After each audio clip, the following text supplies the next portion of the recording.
So we're going to talk about squatting problems now.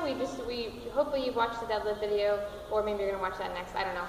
But we're going to talk about squatting mistakes. Again, like I said, we're going to go over how to actually coach and cue and set up a squat in person, but I wanted to just start looking for some of the missteps that people will make when they're doing their squats beforehand. It'll make it easier to coach if you know what you're looking for them to not do.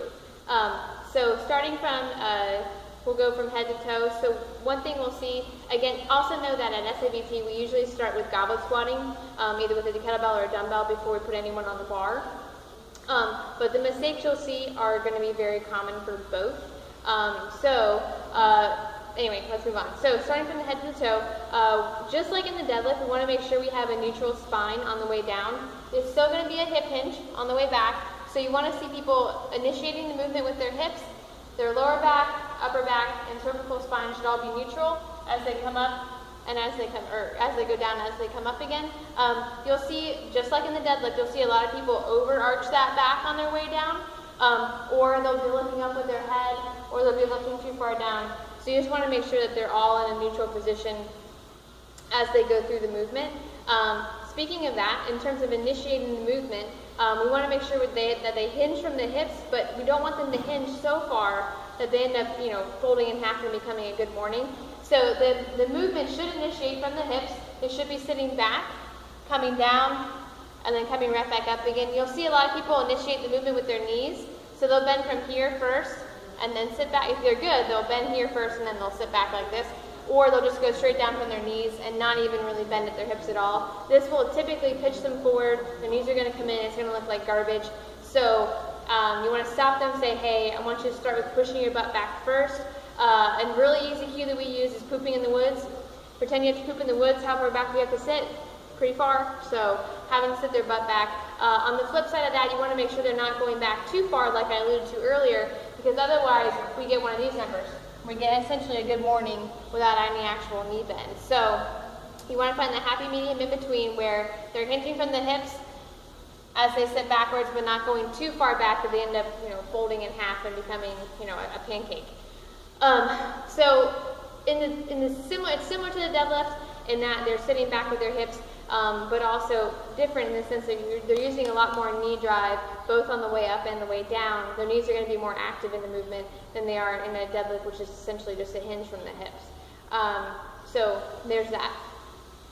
Also, in terms of the descent and what we're looking for in the knees, hopefully you all are aware that valgus collapse, knees coming in, is a terrible thing. We don't want any of our athletes doing that. It's especially prominent in females, but guys are just as guilty of it too.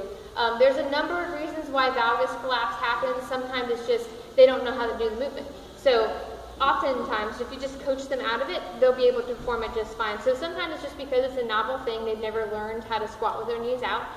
So sometimes if you just cue them, hey, push your knees to the opposite walls, they're going to do just fine. So if you see it, it might just be a coaching thing. Oftentimes it could also be like weakness in the hips. So they don't have they don't have control over their glutes yet to really be able to turn the femurs out. Because really the problem is not usually at the knees, it's either at the hip or the ankle that's causing the knees to go in, because as hopefully you'll learn, knees are pretty dumb. They go where the hip tells it to go or where the ankle tells it to go. So if they're having trouble in their hips, let's say they're either really tight, they don't have really good control of their glutes, or they're just really weak, that's going to happen. Their knees are going to fall in because they don't have the control up here to help steer the femurs out. To help correct that, I will have someone stand there, and I'll tell them to grab the floor with their toes and then twist their toes outwards as if they're trying to open jars with their feet. The feet don't actually move, but I want them to create tension, to create torque in their foot, and then that will help in turn to create torque up here at their hips, and that should help they at least feel the tension up here, so they learn how to control their knees going down and outwards that way. On that same vein, if their ankles collapse downwards, inwards like this, it's going to cause valgus collapse because again, the knee's going to do what the ankle tells it to do. So if the ankles are falling in, the knees are going to fall in too. They're going to have a really hard time fighting that outwards. So if you're seeing that, oftentimes the cue of grabbing the floor, so when they grab the floor with their foot, they create a nice tight arch, and that will hopefully help prevent that ankle collapse coming inwards, and that will, again, push the knees back out again. If they're really having trouble, like let's say their ankles are really, really stiff and they can't actually dorsiflex very far, this is common in people who have a lot of ankle sprains or broken an ankle at one point, or kids who wear a lot of like those heavy braces that volleyball and basketball players wear. That actually stiffens the ankle joint up so they can't get a good, so they can't dorsiflex, you know, they stop here. And so in a squat, you have to be able to dorsiflex farther than 90 degrees in order to get down. But if they can't, they're going to get that movement from somewhere. It's probably going to come from their knees. So if it's really, if it's a problem that the ankle is not able to move or to dorsiflex, then we need to probably elevate the heels a little bit, maybe put 2.5 or 5 pound plates underneath the heels to help give them a simulation of ankle dorsiflexion, and then note that, hey, we need to work on that mobility with this athlete. So when it's a problem with the feet, it could be either pronation, so the ankles are falling in too far, and that's pretty easily fixed by just having them grab the floor with their toes to flex their feet. Or if it's a problem with dorsiflexion, adding 2.5 to 5 pound plates underneath their heels to help give them a simulation of dorsiflexion will help get the knees to go out again. So those are the two most common issues with feet, and then also the two most common issues in terms of being up in the hip or in the ankle with why the knees fall in. So just keep those in mind. If initially the coaching cue of pushing your knees out doesn't work, look a little bit deeper, check the hip and ankle to see where the problem might lie. It's usually in one or the other, sometimes both, but it's usually one or the other.